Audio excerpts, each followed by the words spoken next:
besties, my name is Maddie and welcome back to my channel. So today we are going to be going over the 8 books that I read in March. I had a pretty busy month, so I didn't get as much reading as I wanted to. But that's okay, you know. I had still some pretty good reads this month. So based on my March TBR, I got through 8 out of the 10. The only 2 I didn't get to was Only in Your Dreams and Savor It. And Only in Your Dreams, I only have like an hour left of it. So basically, I almost did it. So basically, I almost did it, you know? So still didn't complete it, but I tried my best. Out of the 8 books I read 2 fantasy books, 4 romances, 1 historical fiction, and like 1 women's fiction. And then I DNF'd 1 book this month. So let's jump into the first book that I read in March, and that is Something to Someone by Grace Turner. I rated this book 4.5 stars. So this follows our 2 main characters, Ryder and Caroline, and there's a little bit of an age gap between them because Caroline is Ryder's mom's best friend. So a little bit of forbidden going on in here as well. And he's always kind of like pined after her, and she's always kind of like been like, you're a child basically, but now child's not illegal. Just eventually he kind of just wears her down. He's like, why don't we just have like a little friends with benefits type thing go on? We'll keep it a secret. No one has to know. And then obviously feelings develop through that. I had such a good time with this one. I loved their energy. I loved their growth. I loved how they both like found each other with each other. Loved it. And I also really loved all the switch energy that was going on.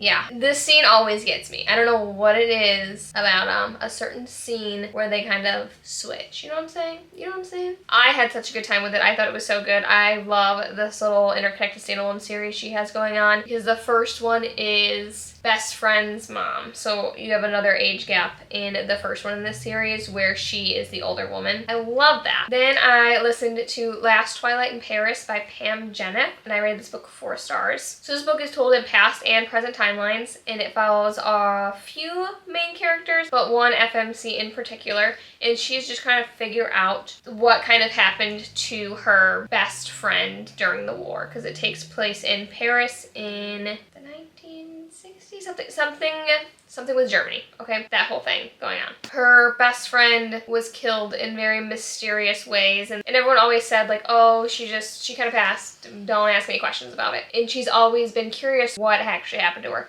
So she comes across this necklace one day and she's like, oh my gosh, my friend told me about this necklace. So now it is her kind of like traveling back in time, but not like actually back in time, like she's going to all these other people to figure out why this necklace is important and why it's connected to all these different people. So you have past and present timelines of like her now trying to figure out why this necklace is important, and then you have kind of like past timelines from this friend. And it was so good. I really enjoyed the audiobook of it. I got it as like an advanced listener copy, or however you say that, and I really enjoyed it. I thought it was a really good like historical fiction, because I'm kind of like branch out a little bit more in historical fiction, because the only historical fictions that I have read have been Chris and Hannah, so I want to broaden my horizons a little bit. Then I read You Deserve Each Other by Sarah Hogle. I rated this book 4 stars. I really enjoyed this one. I know it was only 4 stars because it like kept me entertained, but I don't really think about it that much anymore. But when I was reading it, I was kicking my feet, I was giggling, I was having such a good time. So this follows our 2 main characters, and they seem like they're in love, they're planning a wedding, and everything seems to be picture perfect, except they cannot stand each other. And they both didn't know that the other person doesn't like the other. They always just thought like, oh, I'm just kind of sticking it out for the other person, until they realize, wow, they hate me and I hate them. And they're like, I don't want to call off this wedding, because if I call off this wedding, I have to pay the deposit, and I'm not doing that. So we're going to sabotage each other to make the other one break first. And it's during them like bickering and fighting and sabotaging each other that they kind of realize like, oh, I really like this about them, or I really like this about them. And I thought it was a lot of fun. I loved like the character development and their growth throughout it. I thought their relationship was really cute. I loved the banter back and forth between them. It was so much fun. It was so cute, and I highly recommend it. It's just like a cute little romance. I don't remember there being like spice in it, or like that much spice. So if you're not a spice girly, this is the book for you. Then I read Firefly Lane by Chris and Hannah for our book club book, and I rated this book 4 stars. I really enjoyed this one, but it just didn't keep my interest as much as the other books did, and I really only enjoyed it as much as I did, I think, is because I read an annotated copy from one of my friends, Bestie Lexi, and I think she really helped me enjoy the book a lot more, because this is the first book that I've actually read, like eyeball read by Chris and Hannah. Every other book I've listened to, and I think listening to her books is the way to go for me, because I feel like she's such a great storyteller. She has great narrators, and I feel like so much more immersed in the stories than when I was reading it. So I think Chris and Hannah might just be an audiobook, not an eyeball book for me. So this follows our 2 main characters, and they are best friends, and it is their story from when they were like young girls all the way up until adulthood. in life, you know? And they're both totally polar opposite women. They're both doing different things in like grade school, high school, and when they're adults. I don't want to say too much without spoiling anything, but I really enjoyed their little girl friendships. Lexi hit hard with all the quotes she was highlighting. I vibed with it so much. Honestly, you can take this copy and just make me my own, please, because there were so many quotes in here that like I was tearing up at. Like the first 200 pages I was struggling a little bit, not gonna lie, but by the end I was fully in it and I was sobbing by the end because, you know, it's rough. And I loved that our book club is like so close and, you know, we're just a bunch of girls being girls, and I love that this is the book we read for it. I thought it was really cute. I loved how much we could talk about it and like how we put it like into our own perspective and like how it affected like our own lives if like certain things were happening. So good. I don't know if I'm gonna read book 2, but we'll see. I might listen to book 2 because I think it's on Libby for me, so we might be doing that in the future, but I do still highly recommend this one by Kristen Hanna. Then I read Wild Side by Elsie Silver. I rated this book 4.5 stars, and I really think it could have been a 5-star, but I was kind of in a reading slump, and this book took 2 extra weeks to get here than what it was supposed to. The first time I'm pre-ordering a book and it doesn't show up on time. 2 weeks late to be exact, and I was like, piss is going on. So I was already frustrated by the time I got it, and I was like, I don't care about this book anymore.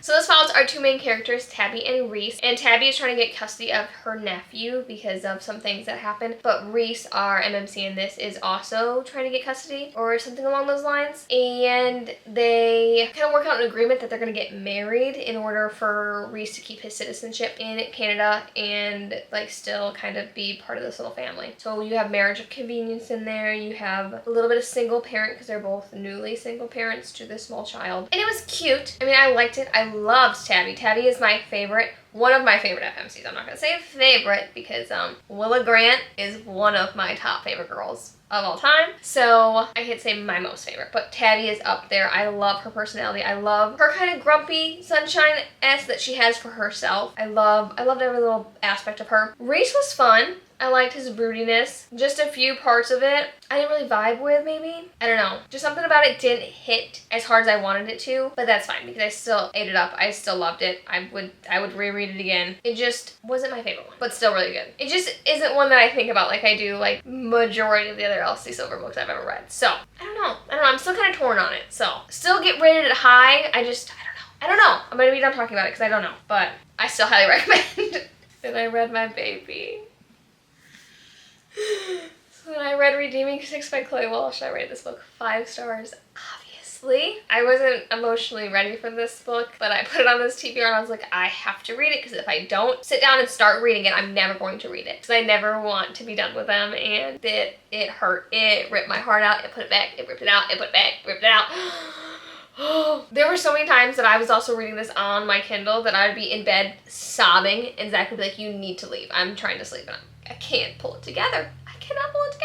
So I am so thankful that Bestie Katie got this for me because, oh my gosh, I would never have read it if she didn't have it on my shelf. So this is the 4th book in the Boys of Tommen series, but it's the 2nd book for Joey and Aoife. The first one is Saving 6, so I can't really tell you much of what's happening in this one, but basically Joey and Aoife have been best friends since they've been like 11, 12, 13, like younger, and she's kind of always stuck with him through everything, and he's always tried to be the best he can be given the circumstances that he's basically been given in his life. He's trying his best and she's trying her best, and it is just 2 people that love each other that won't give up on each other. It is rough. This one is a rough one. This one hurt way more than Saving 6.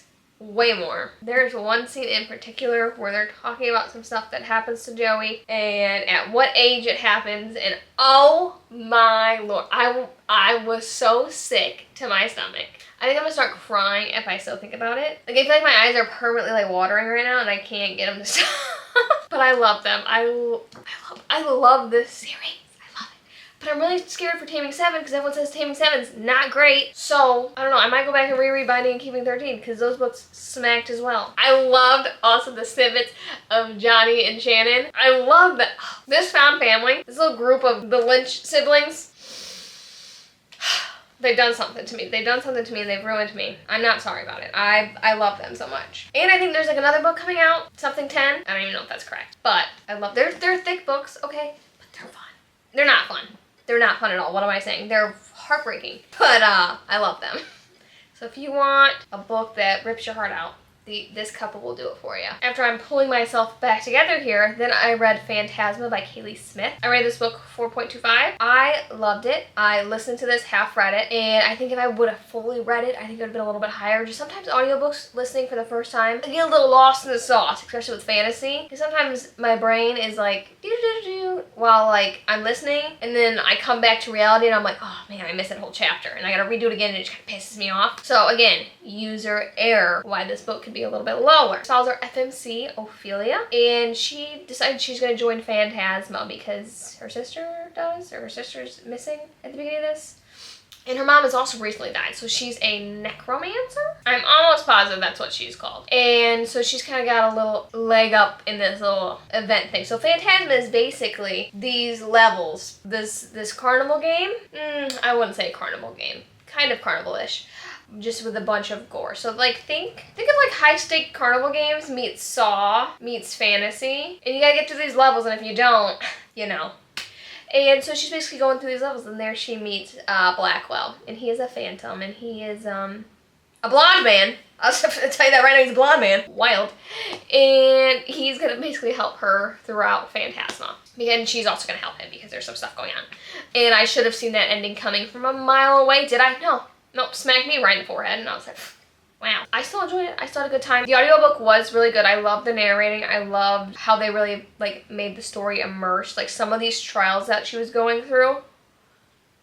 Oh, I was sweating. I was sweating with her. Because I was like, absolutely not. Nah, I could never. But it was good, and I cannot wait for book 2 to come. I don't know if it comes out this month, or it comes out soon. I don't know when it does, but I will definitely be reading book 2 of the series. Then I read Slowest by Brom. I read this book 3.75 stars. So this is set in like Puritan New England, colonial New England, something like, you know, during the witch trials, and it follows our FMC Abatha, and she has been betrothed to this man that she doesn't really know, and he ends up dying from some mysterious causes, and now she's stuck in this world, you know, where women can't do anything by themselves. So there's a bunch of stuff going on that she's supposed to like pay all these debts back, and that these men are saying, oh, it's a woman, she can't do it herself, yada yada yada. In comes Slewfoot, which is this like demon dude, and he's trying to figure out his place in the world. He's like, am I a protector? Do I kill people? Do I do stuff with the land? What am I doing here? They kind of strike up a little agreement, a little deal, if you will, and stuff kind of goes from there. But let me tell you, the beginning half of this book, the way I wanted Abatha to swing on every single person in this book,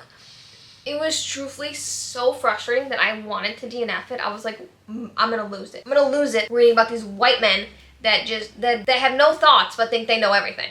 Crazy. And I was like, I cannot. But, you know, towards the end, Abatha was doing her thing, and I was like, yes ma'am, you do what you gotta do. But I wanted to like it a little bit more than I thought I was going to, so that's why it's a little bit of a lower rating, but I still really highly recommend if you kind of like those kind of vibes. Okay, and then let's talk real briefly about my one DNF of the month. So I read Night Theater. I got like 150 pages in, and it just wasn't it for me. So it's basically following this doctor in this really remote village, and he is tasked with keeping this family alive that has been brutally murdered, basically. And it's kind of fantasy because they're not supposed to be alive. They like show up, and like the woman's head falls off or something like that, or something about her neck is not well. The doctor, our main character, is like, what are you doing walking around? Like, you shouldn't be alive. And she's like, you have to save us, or by sunrise we'll all be dead if you cannot fix us. So it's now the doctor's job to fix them. And I was like, I don't care. I didn't like the writing. The story was so confusing. So I read 150 pages, and that's basically all that happened. And that's not even spoiling it, because that's like what's on the back of the book. Like, that was my premise of it this whole time. And I was like, no dude, wasn't for me. I had to return it. So it was a blind date with a book that I got from the library, and my library book was due, so I was like, I'm gonna get a fine on this, so I had to return it. Then I got it on Libby, still couldn't even finish it on Libby, so I was like, return it, I'm DNFing it, I can't do it. The premise sounded good, it just didn't vibe with me. So those are the 8 books that I read, and then my one DNF, so like 9 books I guess for the month. I had some great reads, I had some not great reads, but still a very busy month for me. So I'm hoping to read more in April. We're gonna put that a little bit as a priority, try to read some more. I'm really hoping I get through my April TBR. It's real promising. I also said that about March, and I didn't, so we'll see. As always, let me know what you were reading in March, what your favorite read of the month was. Let me know how many 5 stars you had, what those 5 stars were. And as always, thank you so much for watching today's video. Make sure to like and subscribe, and I'll see you in my next one. Love yous!